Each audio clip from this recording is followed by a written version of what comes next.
بسم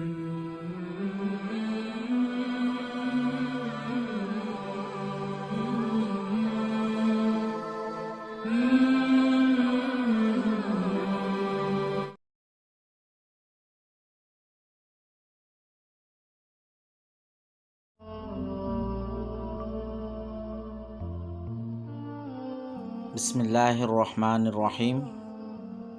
سورۃ الحجر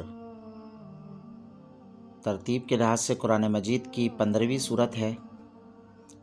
اس صورت کی آیت نمبر 80 کے فقرے کذب اصحاب الحجر المرسلین سے ماخوذ ہے۔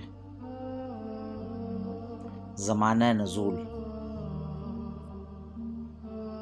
مضامین اور انداز بیان سے صاف متشرح ہوتا ہے کہ اس صورت کا زمانہ نزول حضرت ابراہیم سورہ ابراہیم سے متصل ہے۔ اس کے پس منظر میں دو چیزیں بالکل نمایاں نظر آتی ہیں۔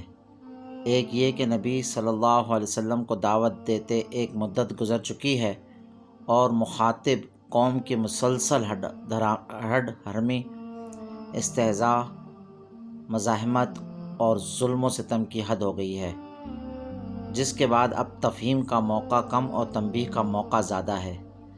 دوسرا یہ کہ اپنے قوم کے کفر اور جحود اور مزاحمت کے پہاڑ توڑتے توڑتے نبی صلی اللہ علیہ وسلم تھکے جا رہے ہیں اور دل شکستگی کی کیفیت بار بار آپ پر طاری ہو رہی ہے، جسے دیکھ کر اللہ تعالیٰ آپ صلی اللہ علیہ وسلم کو تسلی دے رہا ہے اور آپ کی ہمت باندھ رہا ہے۔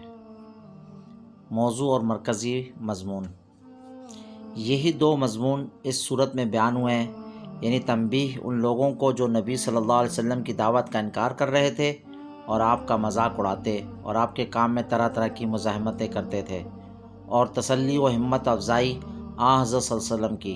لیکن اس کا مطلب یہ نہیں کہ یہ صورت تفہیم اور نصیحت سے خالی ہے۔ قرآن میں کہیں بھی اللہ تعالیٰ نے مجرد تنبیہ یا خالص زجر و توبیخ سے کام نہیں لیا ہے۔ سخت سے سخت دھمکیوں اور ملامتوں کے درمیان بھی وہ سمجھانے اور نصیحت کرنے میں کمی نہیں کرتا۔ چنانچہ اس صورت میں بھی ایک طرف توحید کے دلائل کی طرف مختصر اشارے کیے گئے ہیں، دوسری طرف قصہ آدم و ابلیس سنا کر نصیحت فرمائی گئی ہے۔